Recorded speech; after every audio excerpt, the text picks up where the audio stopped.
Great morning class. I hope you all are fine. Today we are going to start our next chapter, which is chapter number 6, more on Python.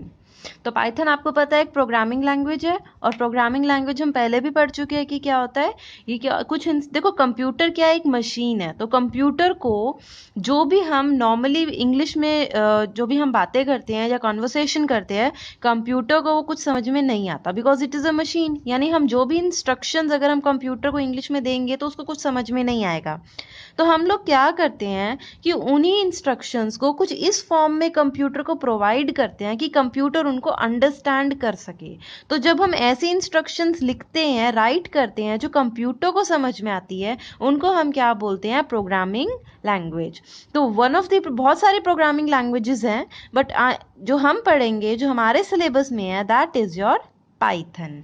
ठीक है, तो Python के बारे में अब हम जब पढ़ रहे हैं तो हम यहाँ से स्टार्ट करते हैं। Operators. Operators are symbol that perform arithmetic and logical operations on operands and provide a meaningful result.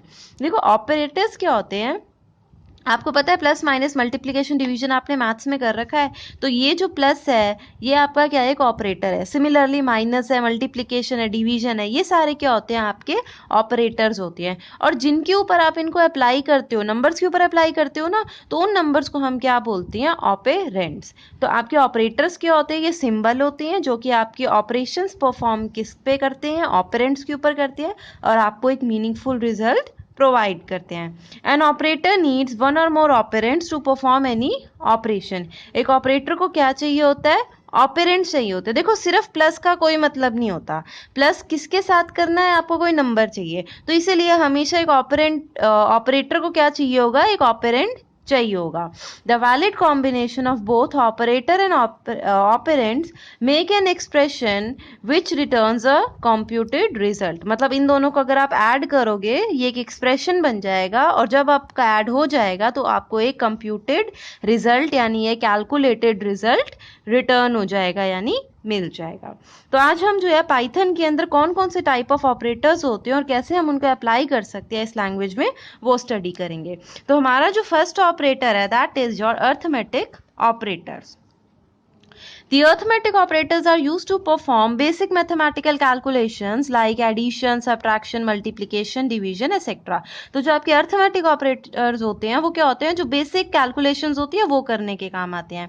इनको आगे आप और भी 2 वे से क्लासीफाई कर सकते हो, यानी arithmetic operators की टाइप होती हैं।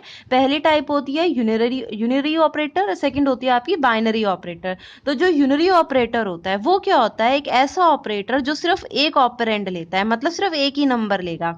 जैसे a इक्वल टू +100। अब इसके अंदर नॉर्मली आप क्या करते थे? 2 + 4, 6 + 4, 7 + 4, मतलब 2 नंबर पे प्लस लगाते थे ना। लेकिन जो यूनरी ऑपरेटर होता है ना वो सिर्फ एक ही नंबर को लेता है, यानी एक ही ऑपरेंड को लेता है। जैसे आपने इसको दिखा दिया कि एक पॉजिटिव नंबर है यहाँ पे a इक्वल टू +100। इसका मतलब क्या है कि a के अंदर क्या वैल्यू चली गई? +100। ठीक है, सिमिलरली आपने लिख दिया b इक्वल टू -100, तो इसका मतलब क्या हुआ कि b के अंदर क्या चली गई? -100। तो हम इसको एक एग्जाम्पल की हेल्प से देखते हैं।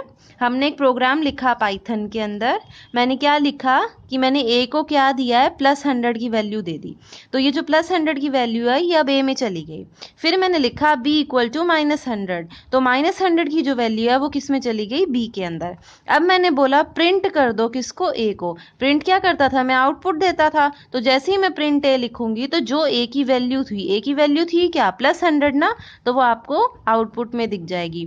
फिर अगर मैं बोलूँ प्रिंट b, मतलब b की जो भी वैल्यू है उसको मुझे दिखाओ, तो b की वैल्यू क्या है? -100 ना, तो जैसे ही आप इसको प्रिंट करोगे तो आपके पास क्या आ जाएगा? -100। तो ये इससे क्या हो जाएगा? आपका आउटपुट आ जाएगा।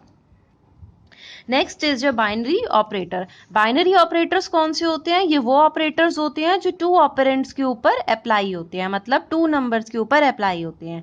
जैसे प्लस एक बाइनरी ऑपरेटर है और वो यहाँ पे किन पे अप्लाई हो रहा है? 2 ऑपरेंड्स पे, a एंड b पे। तो बाइनरी ऑपरेटर्स जो होते हैं वो फर्दर आपके क्लासीफाई हो सकते हैं।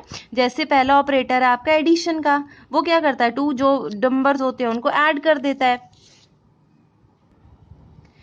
ठीक है, जैसे अगर आप यहाँ देखो 13 + 3.5 इज 16.5। फिर नेक्स्ट ऑपरेटर आता है सब्ट्रैक्शन का, ये क्या करेगा, आपकी वैल्यूज को सब्ट्रैक्ट कर देगा। जैसे आपने लिखा 45 - 35, तो आपके पास क्या आएगा 10। नेक्स्ट इज मल्टीप्लीकेशन, इससे आपके पास प्रोडक्ट आ जाता है। तो मान लो आपने लिख दिया 6.2 × 6 37.2। नेक्स्ट है डिवीजन, तो ये आपको क्या देता है, डिवाइड करता है टू नंबर्स को, और जो भी उनका क्वोशिएंट होता है वो आपको एज एन आंसर दे देता है। Next is floor division. Floor division क्या करता है, ये आपके नंबर्स को डिवाइड करता है, लेकिन डिवाइड करने के बाद जो आंसर पॉइंट में आ रहा होता है ना, उसका पॉइंट हटा देता है, मतलब आपको इंटीजर फॉर्म में देता है। और अगर कोई 0.5 हो या 0.6 या 0.7 हो तो उनको राउंड ऑफ करके दिखा देता है। ठीक है, और जो 0.5 से कम वाली वैल्यूज होती है उनको एज सच लिख देता है, मतलब बेसिकली आपको ये इंटीजर फॉर्म में दिखाई देगा। जैसे अब नॉर्मली अगर 5 और 2 को डिवाइड करोगे तो आपके पास आंसर क्या आएगा 2.5, लेकिन अगर आप 5 फ्लोर डिवीजन 2 करोगे तो आपके पास क्या आएगा, आंसर 2 आ जाएगा। ठीक है, नेक्स्ट इज रिमाइंडर। रिमाइंडर क्या करता है, जब आप दो नंबर्स को डिवाइड करते हो तो एक आपके पास क्वोशिएंट आता है, दूसरा रिमाइंडर आता है, तो ये आपका जो रिमाइंडर है आपको वो प्रोवाइड कर देता है। Next is exponential operator. जब भी आपको पावर दिखानी होती है, जैसे 2⁻3 4⁻5, अगर तो उससे आपका क्या होता है, 2⁻3 था जैसे, तो 2⁴ आपके पास इस टाइप से आंसर आ जाता है, मतलब एक्सपोनेंट्स कैलकुलेट हो जाते हैं। तो अब हम एक एग्जाम्पल कंसिडर करते हैं बाइनरी ऑपरेटर्स का। तो यहाँ पे मैंने प्रोग्राम लिखा है, और जब ये प्रोग्राम रन होगा तो ये इसका ऐसे आउटपुट आएगा। तो जब मैं इनिशियली लिख रही थी, देखो सबसे पहले बाइनरी ऑपरेटर्स पे हम कर रहे हैं। बाइनरी ऑपरेटर का मतलब क्या होता है कि आपको 2 ऑपरेंड्स चाहिए होते हैं जिन पे आप ये ऑपरेटर अप्लाई करोगे। तो सबसे पहले कंप्यूटर आपसे वो ऑपरेंड्स ही मांगेगा ना, तो हमारी जो पहली 2 स्टेटमेंट्स है वो इसीलिए है कि आप उसको डेटा इनपुट करो, यानी उसको ऑपरेंड्स प्रोवाइड करो। तो मैंने एक वेरिएबल लिया a, जिसके अंदर मैंने लिखा int input enter first value. देखो जो भी चीज़ आपके डबल कोट्स में आती है ना, वो चीज़ एज सच प्रिंट हो जाती है। तो एंटर फर्स्ट वैल्यू किसके अंदर लिखा हुआ है, इनपुट के अंदर ना। इसका मतलब इनपुट एक फंक्शन है, और इस फंक्शन की हेल्प से आप क्या कर रहे हो, आप उसको कह रहे हो कि कोई वैल्यू को प्रिंट कराओ, एंटर कराओ। ठीक है, तो आपने क्या लिखा, इनपुट एंटर फर्स्ट वैल्यू। और उससे पहले आपने इंट क्यों लिखा है, इंट का मतलब होता है कि जो भी डेटा आप एंटर करोगे, जो भी नंबर आप एंटर करोगे, वो इंटीजर टाइप का कन्वर्ट हो जाएगा, और वो वैल्यू किस में जाएगी, ए के अंदर जाएगी। सिमिलरली बी में आपने लिखा int input enter second value, मतलब आप क्या करा रहे हो, इनपुट करा रहे हो। ये एक फंक्शन है, ये क्या कह रहा है, तो आपको यूजर को ये कह रहा है कि तुम सेकेंड वैल्यू को एंटर करवाओ, क्योंकि आपने इसमें लिखा है ना डबल कोट्स में एंटर सेकेंड वैल्यू, तो एज सच प्रिंट हो गया। ठीक है, और उसके बाद अब जब भी ये स्टेटमेंट एग्जीक्यूट होगी तो आपको यहाँ पे टाइप करना होगा, ये नंबर आप टाइप करोगे, मतलब आप बताओगे कंप्यूटर को कि ये मेरे नंबर्स हैं। इसके बाद आपने 2 नंबर ले लिए ए और बी। अब आप क्या चाहोगे कि इनका आंसर आ जाए, तो आंसर किस फंक्शन की हेल्प से आता था, प्रिंट की हेल्प से आता था, हमने प्रीवियस क्वेश्चन में भी देखा। तो आपने यहाँ लिखा प्रिंट। प्रिंट के टाइम पे आप चाहते हो कि पहले लिखा हुआ है सम इज, तो आप सम इज को किस में लिख दो, डबल कोट्स में लिख दो, तो क्या आ जाएगा सम इज। उसके बाद आपने कॉमा लगाना है, कॉमा के बाद आप जो भी ऑपरेशन अप्लाई करना चाहते हो जिस भी तरीके से, उसका फॉर्मूला लिख दो।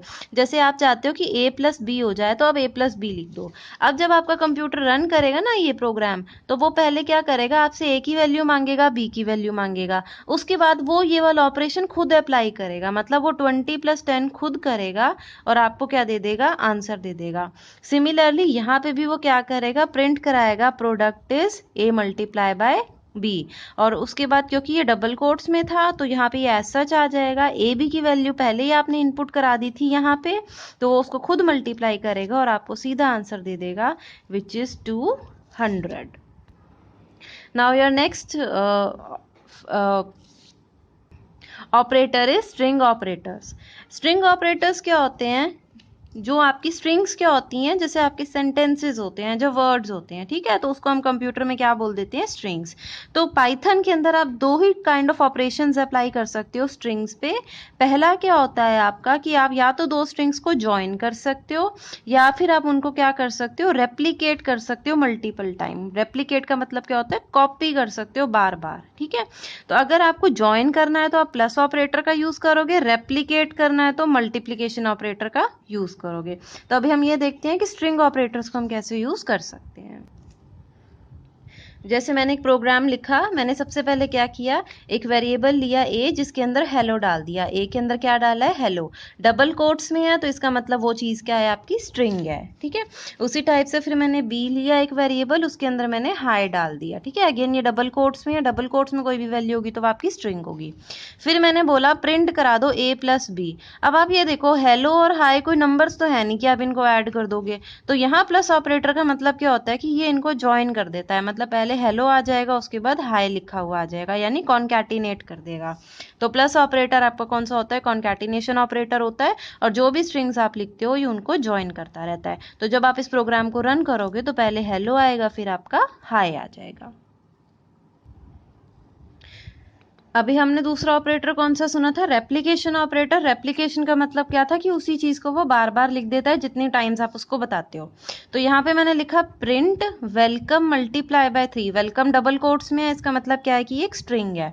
मल्टीप्लाई बाय 3 इसका मतलब क्या है कि वेलकम को 3 बार लिख दो, वेलकम वेलकम वेलकम। तो यानी ये क्या होगा, आपका रेप्लीकेट हो गया ना, मतलब बार बार कॉपी हो गया। तो आप स्ट्रिंग पे एक तो ऑपरेटर क्या कर सकते थे कि आप इनको ज्वाइन कर सकते थे, ठीक है, जो भी दो स्ट्रिंग्स होती हैं वो साथ में ज्वाइन हो जाए।